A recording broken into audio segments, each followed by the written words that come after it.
Hey, how's it going, guys? Domino Paris 21 here, and back again with yet another deck profile for you all. So of course, what I have to present to you guys, as you see here, is my Gancelot Zenith deck, post set 14 of course. So believe it or not, this is actually my very first Gold Paladin deck that I've personally owned. Seeing that, you know, all my previous Gold Paladin decks that I featured on my channel has always been owned by my other friends who played them. But I decided to actually give Gold Paladins a shot.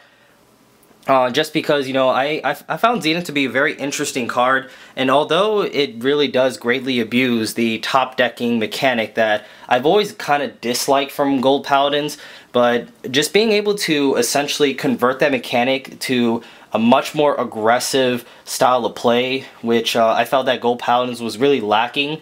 I think that Zenith itself, being able to take advantage of that, definitely brings a different perspective for Liberators in general.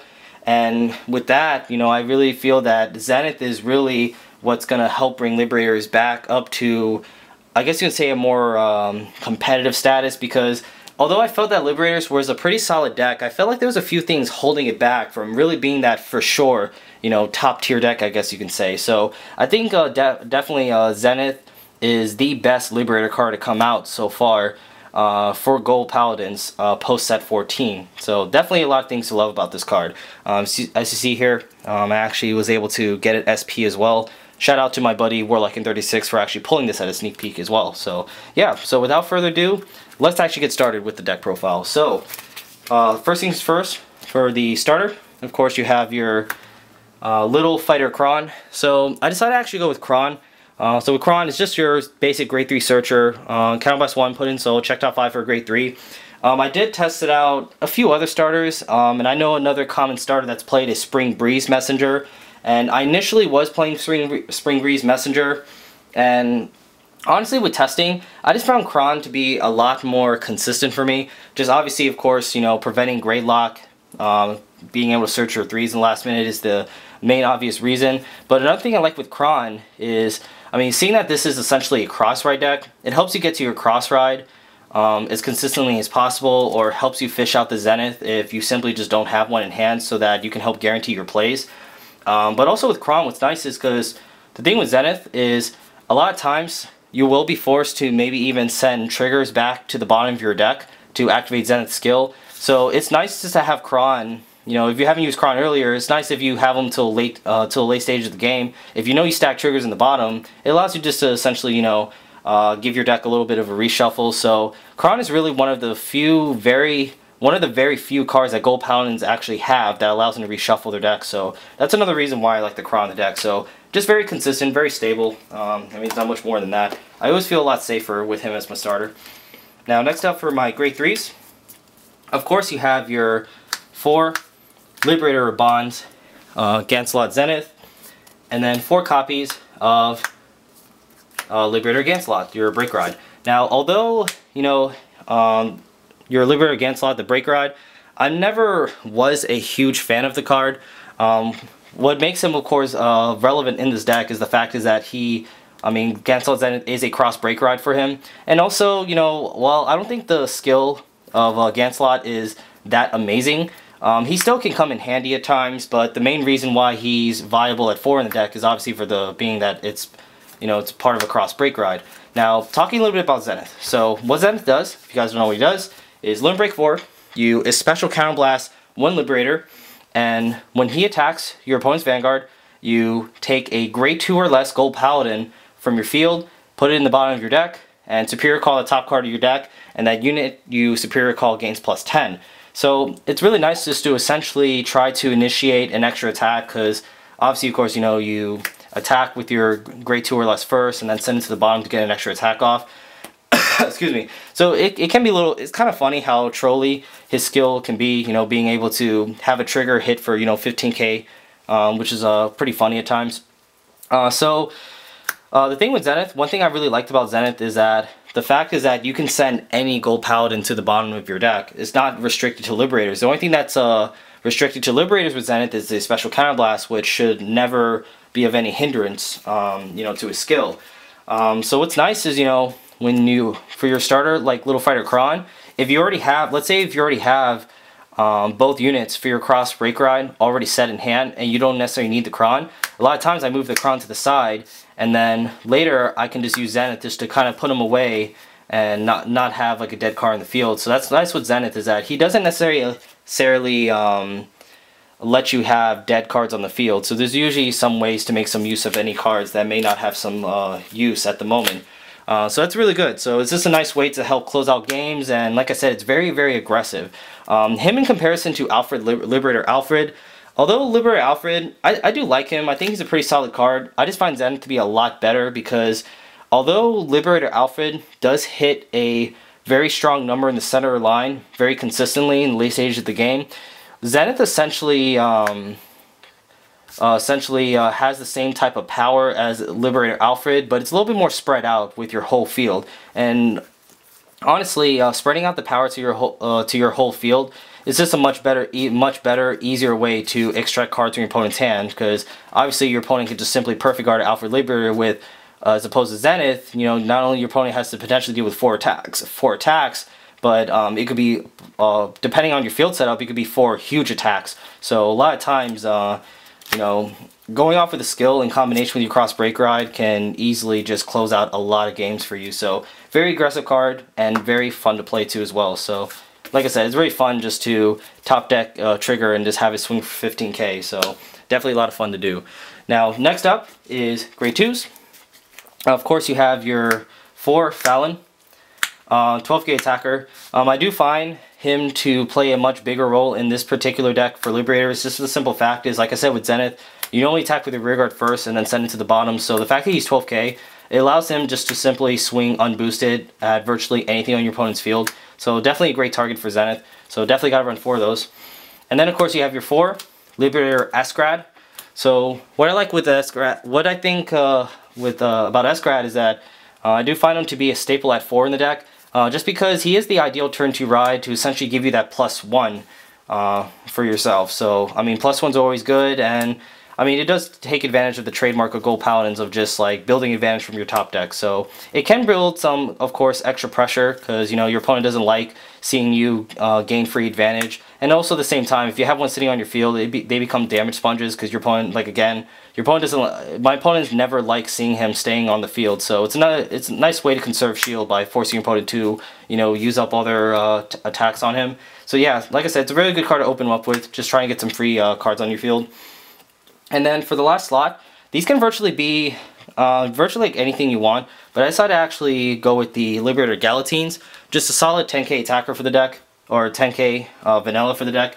So the idea with Gallatine is, like I said with Escrad, he is the ideal turn 2 ride, just to try to get the +1. But if I can't really get an Escrad, I'd rather just sit on a Gallatin for defensive reasons, just because, excuse me guys, just nowadays, especially with subclans, you know, it's very easy to abuse a 9k Vanguard turn 2, especially with 12k attackers, making it a lot easier to hit for 19k columns that can really, you know, abuse a Vanguard of 9k or less. And while this deck is really aggressive offensively, you know, this deck really has trouble coming back in games if you fall behind in damage. So, you know, playing that damage game with your opponent is definitely very key, and it's very important to try and stay ahead of damage to your opponent because, you know, like I said, although this deck's very aggressive, it does sacrifice a little bit of the defense that Gold Paladins was known for in terms of offense. So Gallatin just helps you have a little bit more of a stable defense in general, especially in the early stages of the game if you're forced to ride him first as opposed to Escrad. So like I said, this can virtually be anything you want. I mean, I even was looking at trying out Vivians in the deck, but you know, I found Gallatins to be very, very good and stable for me defensively. So that's it for my grade 2s. Alright, so first things first for grade 1s, of course you have your 4 Liberator Marins. So pretty much following the same logic that I mentioned with Fallon, just having as much access to units that can attack unboosted initially before using Zenith skill, very beneficial just because, you know, in case you happen to top deck a trigger, although it's a 15k base, you definitely want to have it boosted so it can actually hit a relevant high tier number. So that's why I personally say Marin is a must at 4, just to be able to do that for Zenith. So it should be pretty straightforward. I mean, pretty obvious. The next up, of course, you have your 3 Perfect Guards and 1 Quintet Wall. So Quintet Walls, I've been doing a little bit of experimenting with Quintet Walls. This is really test out the relevancy they have. Now, I do love Quintet Walls. I like the idea of quintets, and I think it's a really nice way to, I guess you can say, address the power creep that the game is slowly getting to with the release of every set, especially now that, you know, we have even more restanding Vanguards being introduced. So just being able to have that one card out just to help stabilize your hand defensively, and especially now that there's a lot of decks out there that can easily hit some pretty high tier numbers. So it's just nice just to have that one card answer to it. Now, I am only playing 1, just because, like I said, although I do like quintets, quintets can still be hit or miss sometimes. You know, that's kind of like what I've been testing out with them. And it does use a counterblast, which can be a downside sometimes for this deck, because although Zenith, you know, has a very cost efficient cost of just 1 counterblast, you do rely heavily on him as your win condition in the deck. So you always want to have as much free reign on your counterblast as much as possible. So you really don't want to have units that will potentially compete with him for counterblasting, because all your counterblasting should be prioritized for Zenith. So you always want to have counterblast available for him. So the 1 quintet is, I always found perfectly fine. I mean, if I see it, I will always make sure I get as much value from it as possible. If not, then, you know, it's not the end of the world, because you can even get away with just running 4 Perfect Guards. But, you know, quintets I think are really nice, like I said, just to, you know, help stabilize your hand defensively, but it's definitely not a necessity right now. But hey, who knows, in future sets as the game progresses, quintets may actually you know, overtake Perfect Guards. But hey, we'll see in the future. But for now, I think 3 perfects and 1 quintet is the perfect balance for this deck. Then moving on to the other grade 1s, of course you have your 4 Brunos. Really fantastic card in this deck. What he does is whenever you superior call a Liberator from the top of your deck on your field, he gains +3. So potentially he's just designed to be that 10k booster for your units with Zenith, or even attacker potentially. So it's nice just to potentially create those 21k columns with like either your Fallons or your grade 3s. Another thing that's nice too is he also makes for a good Vanguard booster, because of course you know, when you use Zenith, keep in mind when you use Zenith, you do his ability to superior call the top card of your deck before you actually twin drive. So let's say, Zenith's your Vanguard, you have Bruno boosting with them, so when you use Zenith's skill, he actually gets the +3, and that actually accounts for the actual attack, since, like I said, you actually use a skill before the twin drive. So it's pretty nice. So it's just a nice way to get a 10k Vanguard booster and a 10k Rearguard booster too as well. So definitely I love 4 in the deck. Really amazing card. And then last but not least, you have your 2, sorry if I mispronounced this, Gorlois, I don't know. But yeah, definitely a really nice, really amazing card, just to help you make those late game pushes with your Gancelots, and definitely making some extra uses out of those grade 3s, which are normally dead outside of being your Vanguard. So what he does, if you guys don't know, is, excuse me, you send a grade 3 Gancelot, either Zenith or the Break Ride, doesn't matter, to the bottom of your deck, and then you give one of your Gancelots on your field +5k. So essentially you're just trading grade 3s in your drop zone to pump up any of your grade 3s on your field. So like I said, and you can, and of course you can do it as many times as you want, so you can, like, you know, give one of your Gancelots +10 and such. So it's a nice way just to help make those pushes for game in the late stages. And again, it's just another way to make uses out of grade 3s which normally don't have as much value outside of just being a Vanguard and an attacker. So I really like the concept of this type of card. So it actually what makes your quintet walls even more amazing, just because obviously, you know, if you're able to dump grade 3s, those grade 3s become very, very powerful sitting in your drop zone. So yeah, I definitely like this card a lot. And then last but not least for triggers, it shouldn't be you know, too much to talk about, just your traditional 8 crit, 4 draw, 4 heal, simple as that. Not much more to it. You just gotta make sure they're all Liberators, because like I said, Gancelot Zenith is a special counterblast.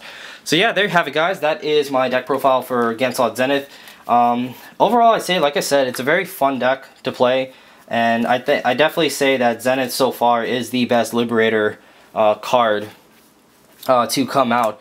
Of course, you know, looking in the future, he definitely will partner up pretty well with some future cards, but we'll get more in depth with that when those cards actually come out. But right now, I think Zenith is definitely the best way to play Liberators right now post set 14. So as always, guys, feel free to leave a comment down below with any questions and concerns and such. And don't forget to definitely leave a thumbs up to this video. It's always appreciated. And don't forget to subscribe to my channel if you hadn't. Well, once again, guys, thank you guys so much for watching, and we'll see you guys next time. Later.